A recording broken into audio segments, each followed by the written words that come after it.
Hiya! Welcome back to another episode of The Horror Huns. It's official, our name is there, it's in writing, we're on Instagram, we're on YouTube, we're taking over the world, and we're going to be getting through some horror like no other, bringing it for all the Huns out there. So, and what are we talking about today? So today we're talking about the Dyatlov Pass Incident. Yes. Which... This has many a mystery. Like, this is a mystery that's, I think, baffled quite a lot of people. We are your hosts. I'm Kieran, and this is... Race. And today I'm drinking a little mimosa, because it's brunch time where we are. It's brunch time. Well, I've got a nice, gorgy strawberry daiquiri. Mmm. Delicious. Look at that little coupe you're sipping on. I love it. Don't you? Absolutely love it. Cheers, Hun. Let's kick Cheers, Hun. We are the Horror Huns. To the Horror Huns. Follow us, Huns. All that out there, all the Horror Huns out there. Exactly. So, let's begin. So, the Dyatlov Pass Incident happened in 1959 in Russia. And essentially, there were 10 experienced hikers that decided they wanted to go on a long hike. They were going through the Siberian wilderness, but they were experienced hikers. They knew what they were doing. They've done it. They knew exactly what to expect. They've done stuff similar. So it was just going to be a normal hike for them. Like, yeah, absolutely. I guess the Huns wanted to just bond, like go on a little trip, have a little Hun hike, you know, go through the mountains. But yeah, it all didn't go to plan, did it? And I think when it first started, they traveled by various means. Like, it was on trains, they got a car, I think, and then it was like by horse. And then they eventually had to obviously hike with their sticks and those like skiing sledge feet things. Snow feet, yeah, the snowshoes. Yeah, and when they started, there were 10 of them. So there were 8 men and 2 women. And they started off, I think they went up a mountain called the Dead Mountain, and then they, you know, carried on up. Don't you think that's a sign? Like, I'm sorry, who's traveling up something called Dead Mountain? Let's be real. The omen's right there. I mean, I don't know what they thought was happening. And these, like, to set the scene, the kind of weather they were experiencing, it's heavy snow, freezing like temperatures. They're all, you know, covered up and wrapped up warm, and they're sleeping in tents. You wouldn't catch me sleeping in a tent in the snow. Not even a hot water bottle to keep them warm. No, not even a hot water bottle. They were just spooning for their lives. I know, relying on that body heat. So yeah, it must have been around, I remember saying, I could be wrong, minus 30. Yeah, it's around that. I mean, that's pretty cold. That's pretty cold. I mean, it gets to 0 degrees here, and we're like, nope, whack that heating up full blast. Yeah, that's me every day at the moment. I had 2 days of snow, and I wouldn't leave the house. It was only about 1 centimetres worth. It's true. Had my hot chocolate out, and I was on the sofa for 2 days. So pour a little Baileys in it, a little tipple for the Huns. Exactly, a little tipple to keep me warm. So yeah, they made their way up the mountain, and I think somewhere in the expedition, I don't know where, one of them decided to turn back.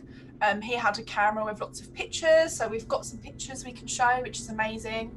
And yeah, after that they decided to... It turned out to be a blessing, didn't it? That for him anyway, that he turned back, because the outcome was grim and he missed whatever was going to happen. He missed it. I mean, who knows? Him being there might have changed everything. They might have made it to their little Hun brunch at the end of that mountain. I know, at the tip. Exactly. Yeah. Got to the tip through the Devil's Mountain. Or Dead Man's Pass, whatever it was called. So yeah, then what happened was they pitched up tent for the night, and then they were never to be seen again, and that's what we're going to go into in depth. So the next thing that was raised was it the 1st and 2nd of February 1959? Yeah. When they obviously didn't turn up where they were supposed to be, so the authorities were sent out to try and look for them, and they spent a good few days searching, and then they couldn't find them. Then all of a sudden they came across a tent, and when they got to the tent, they could see all their belongings, like, all neatly packed to one side. But when they got closer, they saw the tent had been ripped open with a knife from the inside.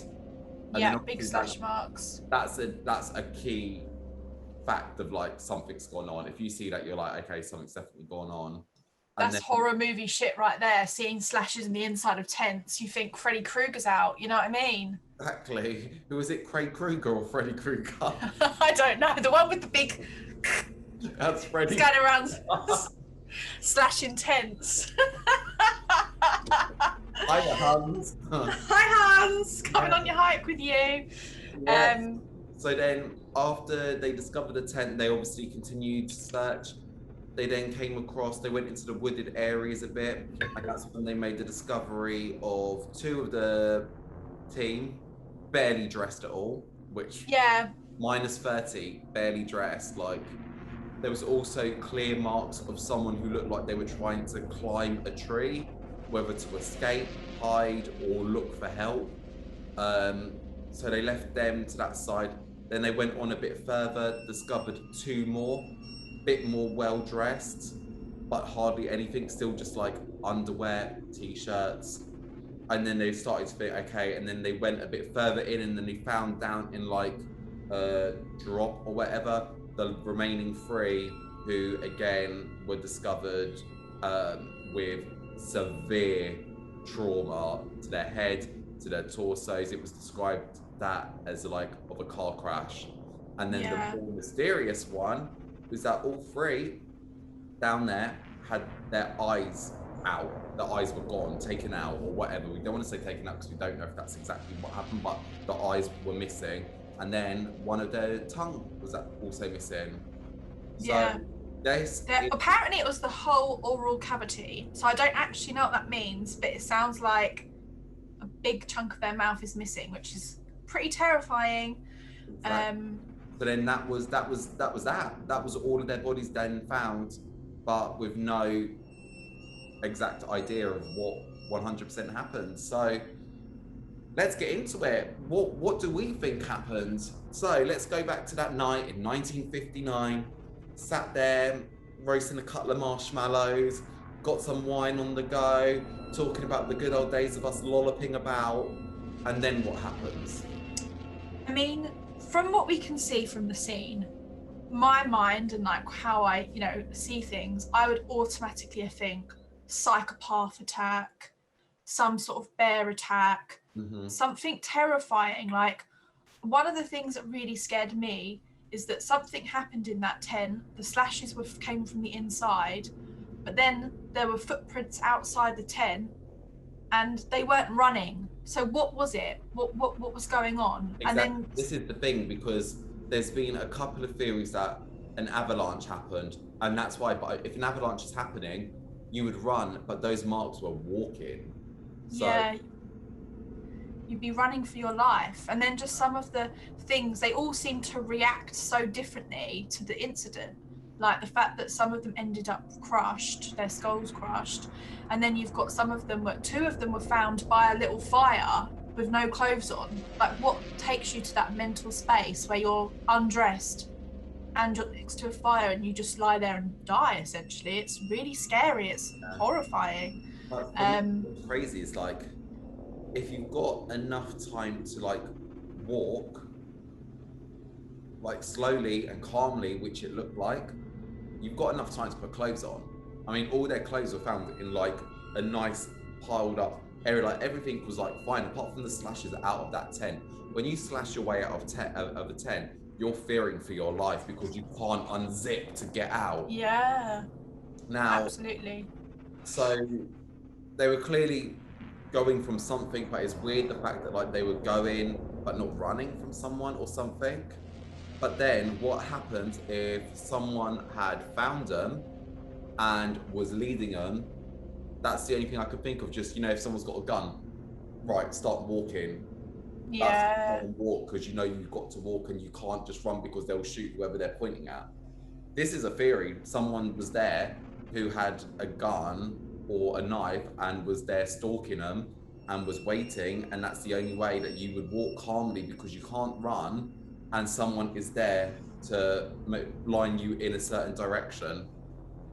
And then whatever happened, maybe I don't know, maybe they freaked out or whatever, but then 2 were found with no clothes on. So this, again, that's the only reason I can think that they ran from someone, because they had no clothes, and maybe they thought, he's long gone, it's the dead of night, let's quickly light a fire to try and keep warm, all stand over it, and then obviously they just lay there and died. But then 2 others were found with next to no clothes on, a bit further away.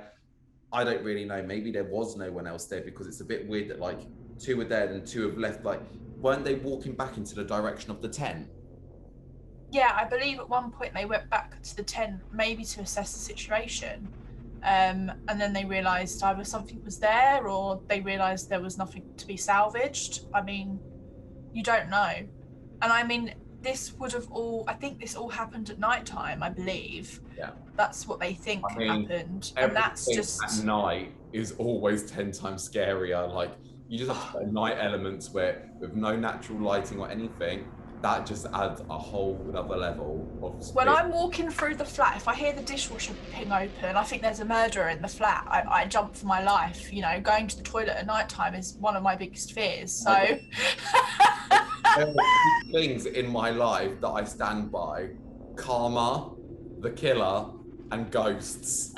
And this has probably got all 3 wrapped in one, this story. They probably pissed that guy off, you know, who stayed back, and they were like, and he thought, karma will catch up with you. They probably left him on purpose, saying, oi, going like that as the wow. Exactly. And then there was that other part of it that was really weird, is that 2 of them were found with lots of radiation residue in their clothing. And at the time, I'm not going to go into it because I don't know much about the historical time period, but I know that there were lots of Russian spies in action. And I think where the mountains were was a bit of a political area, because it was the border of other countries and stuff. So who knows? I mean, I've heard some theories thrown out there. There was some experiments going on in those mountains, and maybe they found something they weren't meant to find. I mean, and they, you know, something, and then they be hushed. That is hushed. Exactly. Or silenced, rather. Yeah. So, because I mean, how the hell do you explain 3 of them who were found later on, their eyes missing, or something to do with like the lack of eyeballs or whatever, and the tongue, or the lower part of it? That just doesn't make, that makes it sound like something modern, like. Yeah. Like, that's a horror. Well, you don't know. A couple of hungry foxes might have seen them after they died. Might have been as simple as that. A few pigeons. You don't know what was out there, but pecked away at their eyeballs. You never know. It's true. You don't know. It's a dog-eat-dog world. I mean, the fact that they said they looked like they'd been, it was the same trauma as of a car crash. That's saying everything. Like, yeah. It's like, how hard would something, you kind of start thinking about like big monsters like Bigfoot. Yeah. Like that. The Yeti. It might have been a Yeti. You don't know who it was out there in the snow. Exactly. Well, this is another thing that they said, was that those last 3, what caused them to drop to that kind of little cavity or whatever it was a mini avalanche that happened just at that point there, and it kind of just went and knocked them and sent them flying down. But I don't know, I know I've seen one of the pictures, but in one of the pictures, like, she looked like she was on her knees back to the wall and then face into the wall like that. That's the one that sounds like the end of Blair Witch Project to me. Well, you know what? This is probably where Blair Witch got their ideas from, because if you look at it, there are a lot of similarities. If you like slashing out of a tent, like trying to get out, running in the middle of the night, because nothing in Blair Witch ever happened during the daytime. I'm just saying. And I think that actually, well, yeah, exactly. And I think that brings us on nicely to a film that Kieran recommended I watch, which I watched last night, and I'm not going to lie, I didn't sleep very well last night, and it was called When I watched it, it was all going so well, and I was just like, oh yeah, this is cool and interesting. F me, that last half hour was the most intense thing ever. I'm shaking. I need to pour myself another drink. I'm going to pour myself. I'm going to show you what we're having actually before we get onto the movie. I've got some apple juice. I'm going to pour it in. It's a nice little mimosa. Pour my apple juice in. And then I've got a really special bottle of Prosecco. with my name on it. How Wow, cute is that? someone really special must have bought you that. I wonder how it was. I think it was my little horror hun, wasn't it? My little horror hun, Kieran. Only the best for my little Gracie, or as Yeah. I call her, Horror Tracy.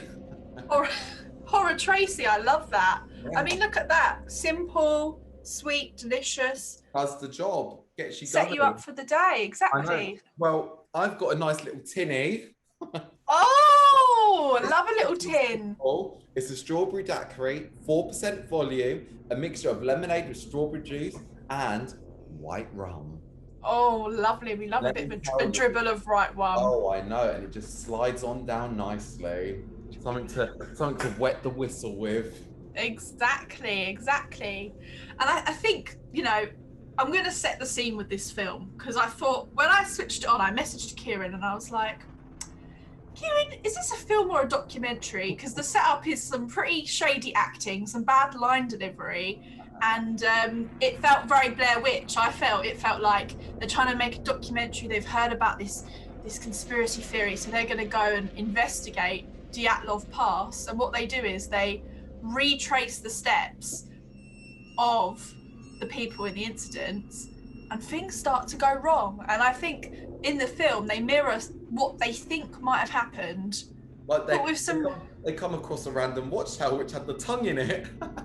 yeah, I mean, there was some fucked up stuff. They started seeing large human footprints, like size 15, like maybe it was a basketball player hanging out in the mountains. And then they found a tongue in a watchtower. Their compasses stopped working, and then they found what was quite freaky, this door in the mountain, and that's where it starts to get fucked up. It was like they were being chased by, they came across these two guys, didn't they, on their way, and they said, so, oh, look what we're doing, and then all of a sudden these guys later on started chasing them with guns. Yeah, they let out a flare because so they put up their tent like in the original incident, and then what happens is there's some guns go off, and then a massive avalanche comes, and then you see poor Gemma Atkinson from our British from Hollyoaks, our British TV screens. She gets destroyed by the avalanche after just getting shagged in the tent, and she's like nude. It was like she was on all fours gagging for it, and then she gets blasted with another bit of white stuff that she wasn't expecting. Yeah, 2 rounds of white fluid in one night. She was traumatized, that poor woman. And I'm not gonna lie, right? I don't know who wrote this film. You know, if the producers and writers out there are watching this, I don't think you care. There was a lot of homophobia in the film. I don't know if you picked up on a few like weird homophobic jokes in there, and a lot of really rapey jokes. Like at one point he's like, yeah, I fuck girls up the mountain, I filmed them on my iPhone. It's like, oh my god, I know. And then she does it with him. Yeah, she's getting shagged. You deserve to get shagged by that avalanche as well. They were making their own documentary up the mountain, and he was putting his peak in her crevice. He took her And mountain. yeah, he took her up the mountain. So I mountain high. It was absolutely insane. And then, I mean, fast forward, so all this shit happens, the avalanche, then they see these Russian spies coming after them with guns, then they end up in this underground mountains, and they find all these weird Russian spy experiments and stuff, and then it just gets weird. Time travel, really aliens. There's aliens running around. Because they touched on the Philadelphia experiment. And it's an alleged military experiment supposed to have been carried out by the US Navy at the Philadelphia Naval Shipyard in like 1943. And it was claimed to have been rendered invisible or cloaked to enemy devices. So like completely invisible. All these things you can always debunk them as hoax, can't you? Like everyone can always say, oh, it was a hoax, didn't really happen. Basically, they were cloaking military ships to be invisible to enemies, but it was also to do with time travel. There were images which we'll show right now, which show people coming through the wall and stuff and like being stuck. It's quite bizarre and scary, but the Dyatlov Pass Incident movie picks up on this theory as well. Yeah, and it goes on to, there's this weird bit in the film, spoiler alert for anyone watching, where they find that... Now, if you don't want to know, Yeah, stop now if you don't want to know. If Exactly. you do want to know, continue. Exactly. They get to this underground thing of tunnels where they find these experiments, and in the tunnel they find their handheld camera, and they fast forward, and it's filming the very moment that they're in. And then it goes on, and then suddenly these crazy aliens with like long arms, like Slender Man, start attacking them and like trying to kill them. Their friend gets his face eaten out with his tongue eaten out. And then they go through, they find this portal and they jump through it. And it brings them back to that moment, but they're the alien things. But wait, when they jump through that portal and they come out, don't they come out in 1959, but then they're shot instantly? Yeah, and they are... And they get put into... At the original Dyatlov Pass Incident, and they're the bodies at the incident. And they become the creatures that they find. God, yeah. They're their age. Yeah, and that's where I feel like films go wrong, because the film was okay, and then these aliens are like CGI, terrible production, and I'm like... CGI. Yeah, these weird alien things. But the other thing I was thinking of, you know, when the guy, the head of the military, he like puts their camera on the side, and that's the camera that they find. I was thinking, the battery life of it all, how's that battery life lasting? It's like about 40 years or whatever. Yeah, it's lasted 40 years. That's one flaw that they didn't think of. They didn't have the technology back in 1959 to be able to charge that battery up. No, they didn't. And that's what time travel is all about. It never makes sense in any film we ever see. So, time travel, aliens, radioactivity aside, how are we going to debunk this, Kieran? Is it fake news, as your t-shirt says so rightly? Exactly. It's fake news. Right. So, one thing, when they found the tent, they did discover that the tent had a pipe coming out of it, which was basically sort of cinder, which is where they were obviously cooking, and they know that they were cooking that night because there were bits of food around it.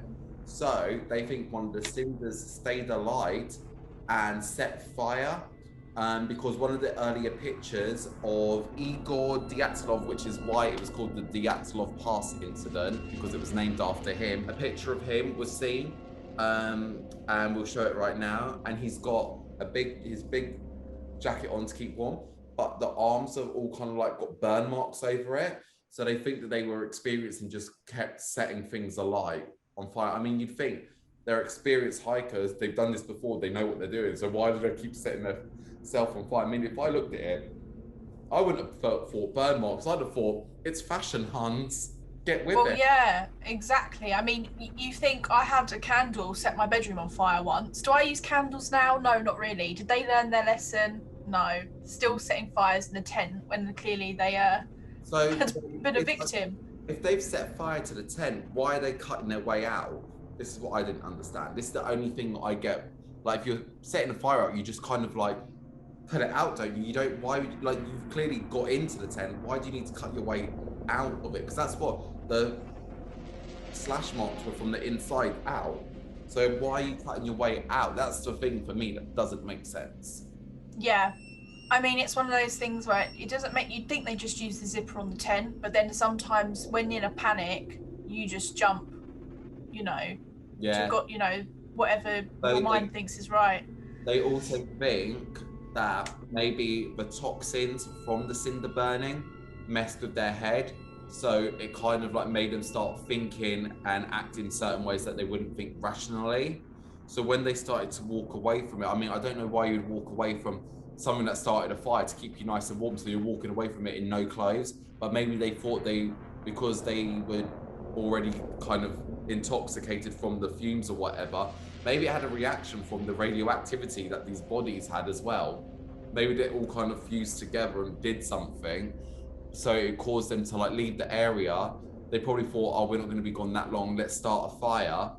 one of them climbed a tree to see, right, can we see where we're going? Two of them thought, right, let's go back to get more stuff to like sort it out, to see where the tent is and we can bring more supplies and stuff. They obviously didn't get far because then they died from the cold. Then the other two around the fire just died because they had no clothes on. It was -30 and just passed away. And then the other three that were like, we don't know what to do, let's start trying to figure out what to do. They went, an avalanche hit, knocked them all going down, and then killed them all. And then animals pecked away at their eyes, and then another wolf or fox ate the thing, the lower part, the tongue mouth bit. And that's what it is. And to do with the whole radiation on the clothes, the two guys in the team, the hikers, they actually work for a radioactive plant or a nuclear plant. So then that would explain why that was there, because they actually were working for that. Yeah. I mean, does that sound rational? Or do you think that's the only way to explain what happened? To me, you would not, why would you leave something that's clearly on fire to then leave where that's the source of heat, right? And with no clothes on. I mean, it's -30, unless they were that effed from whatever they had inhaled that it really did mess with their head and it just sent them doolally. And then why would two who are more, I mean, they weren't that much more better clothed, but then they started to make their way back towards the tent. But why did the three who were properly then clothed leave them to go in a different direction? Why didn't they go back to the tent? It's just very confusing. I just don't really know what to expect. How about you? What do you think? I mean, I suppose it's about putting yourselves in like their shoes. And I mean, to be honest, like when it comes to horror, being lost in the woods or out cold at night, these are things that make you probably really terrified. And, you know, you think maybe they were just tipped over the edge that night. It's freezing cold. There was a fire. They're a bit drunk. They've been having their bacon and their brandies off the fireplace. And you think there might have been an avalanche. There might have been a fire. There's loads of things going wrong. Maybe a couple of things went wrong in a row. And they all split up. Maybe they were arguing. They didn't know the right thing to do. And people under pressure, when things go wrong, sometimes they just snap. You don't know. You don't know how you're going to deal with a situation until you're in it. So it might have just been a string of unfortunate events that just led to them all just being terrified, cold, and losing their minds, really. Just to show you how quick something like that can happen and how it wiped out their whole team, apart from Yuri, who turned back. I mean, I wonder how he felt after it. I mean, he practically lost all his friends, and he would have probably have, I mean, unless he was the king of the cinder pit and would have been watching it, maybe he was the only one who knew how to work a fire or something. I don't know. Yeah, you just never know. Don't know. It's crazy to think we'll never actually 100% know what happened. Again, it's one of the histories like that we talked about the last time. We 100% won't know the actual truth. We could only just sit and speculate. I mean, another thing, apparently, I don't know if you saw this as well, is that there were actual UFO sightings in the sky. And it was captured on one of the cameras, on one of the images. And people did actually report in the area seeing things. And they've tried to like debunk those ideas by saying it was like a meteor, a crashing aircraft, debris from something. And it's like, but wouldn't there be like a crashing aircraft reported, or a meteor found, or like something else on fire in the sky? Like, I don't know, it just doesn't sound like, I mean, UFOs, I mean, I don't know. It's a bit, I mean, we can't just assume we're the only ones in this crazy universe. Yeah, I mean, whatever it is, it might be hidden in the network of imaginary caves that was in the film. We don't know. Way out. I mean, let's hope that door doesn't exist, because we don't need those back doors being wide open for us all for them to escape. Lock those doors and bury the secret. As Scully and Mulder say the truth is out there, but we're not gonna find out. The truth died with those hikers. In conclusion, do we think that this was an accident, murder, or something paranormal? Do you know what? I'm going to say undecided on this one. There might have been an avalanche, but there might have been something else going on that night. I'm gonna say undecided as well. Oh, an undecided case that for the Huns. Yeah, undecided. This just means we're gonna have to go there and bring our cameras as well. Absolutely not. You will not get me out in the snow. You will not get me up a Russian mountain. Oh, in what was it called? Dead Mountain. You don't want to climb up the top of Dead Mountain. Absolutely not. I'm not slashing around in no snow looking for aliens or Russian spies or radioactive activity. I will stay at home in my flat. To be honest, you look like you're in a Russian snow pit. Me? Oh, yeah, with your fur rugs and my furry white pillows. I feel like I'm in the snowy wilderness. Yeah. So you definitely won't be taking up the mountain then. I will not be taking up the mountain today. No. Maybe I have to cut them more there. Couple more. Ask me in half an hour. Up the mountain and back again. And when she was up, she was up. And when she was down, she was down. And she was only halfway. She was neither up or down. Woo! Right, so that's us then for today. That was a good little chat about some snowy mountains with some crazy stories. Yeah, it was amazing. And guys, please go ahead and watch the film. And if you're not put off by the spoilers, and watch the documentaries out there because it's interesting. It is, and you can find many things, but you'll never find it told as fun as the Horror Huns do. I know, the Horror Huns bringing you the true news and the fake news. And please leave some comments under the video of what you think happened. And let us know if you want what kind of stories you want to hear from us. Like, is there anything you want to hear us talk about, us investigate? We're ready to get knees deep in it, aren't we? Exactly. Or something horrific happened to you. Do you want to be interviewed? I don't know. Exactly. We are more than happy to get you on, and you can tell us your stories because we're all about the macabre, scary, haunting, poltergeist, whatever. So help us debunk all the way. Yes, debunk those myths. But Grace, I've got a question to pick a number of the 1 to 3. I'm going to go bang in the middle with number 2. Oh my God. Do you know where we're heading? Are we going to... We're heading around the corner from you. We're heading to Enfield Poltergeist. Woo! This is very close to home to me, guys, because it is literally very... Sorry, please don't stalk me. It's very near to my... Don't tell people. The killer's out there. Yeah, so it's near to me. It's close to home. So yeah. Crazy. So the next thing we're going to be talking about is the Enfield Poltergeist. We're going to be bringing our proper Cockney Enfield accents, aren't we? Yeah, right in the heart of North London. It's happening. There we go. Well, I'm excited. Are you?